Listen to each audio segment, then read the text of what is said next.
ঢাকা বিশ্ববিদ্যালয়ের টিএসসিতে বড় পর্দায় দেখানো হচ্ছে আর্জেন্টিনা ও ইংল্যান্ডের সেমিফাইনাল। আমরা সরাসরি যুক্ত হচ্ছি সিনিয়র করেসপন্ডেন্ট খান আলামিনের সাথে। আলামিন, হাই ভোল্টেজ এই খেলা নিয়ে বাংলাদেশের দর্শকদের উপস্থিতি আসলে কেমন দেখছেন? ঢাকা বিশ্ববিদ্যালয়ের টিএসসি প্রাঙ্গণে উৎসবের আমেজ বিরাজ করছে।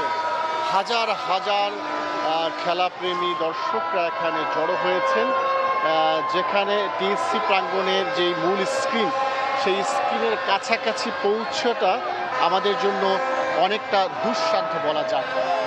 আমরা এখন টিএসসির সামনের যেই রাজু স্মৃতি ভাস্কর্য যে চত্বর রয়েছে, সেই চত্বরের মধ্যে আসতে পেরেছি। এখানে এই চত্বর ঘিরে হাজার হাজার মানুষ, হাজার হাজার ক্রীড়াপ্রেমীরা খেলা উপভোগ করার জন্য এসেছেন। আমরা দেখছি যে অনেকেই যেই বড় পর্দার যেটি রয়েছে সেটির দিকে তাদের দৃষ্টি দেওয়ারও সুযোগটি পাচ্ছেন না, এত মানুষ এখানে হাজির হয়েছে। আমরা দেখছি অধিকাংশ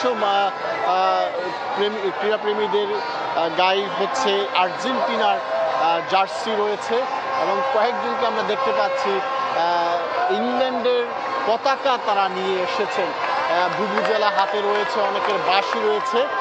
নানানজন নানানভাবে এই ফুটবল উন্মাদনাকে উদযাপন করছেন, এবং যখনই তাদের প্রিয় দল সামনের দিকে বল নিয়ে অ্যাটাক করার জন্য যাচ্ছেন, তখনই করতালিতে এবং স্লোগানে এখানে মুখরিত হয়ে উঠছে, এমন বাস্তবতা দেখা যাচ্ছে। মাত্রই খেলা শুরু হলো এই হাই ভোল্টেজ ম্যাচ। আজকে বাংলাদেশের দর্শকদের জন্য সবচেয়ে আকর্ষণীয় জায়গাটি হচ্ছে আর্জেন্টিনা, এবং আর্জেন্টিনার জয় সবাই চাইছেন এবং সবাই প্রত্যাশা করছেন যে খেলা শেষে শেষ হাসিটি আর্জেন্টিনায় হাসবে, এবং সেই হাসিতে বাংলাদেশের কোটি কোটি দর্শক এবং আর্জেন্টিনা প্রেমী দর্শকরা উদযাপন করবেন, মিছিল করবেন।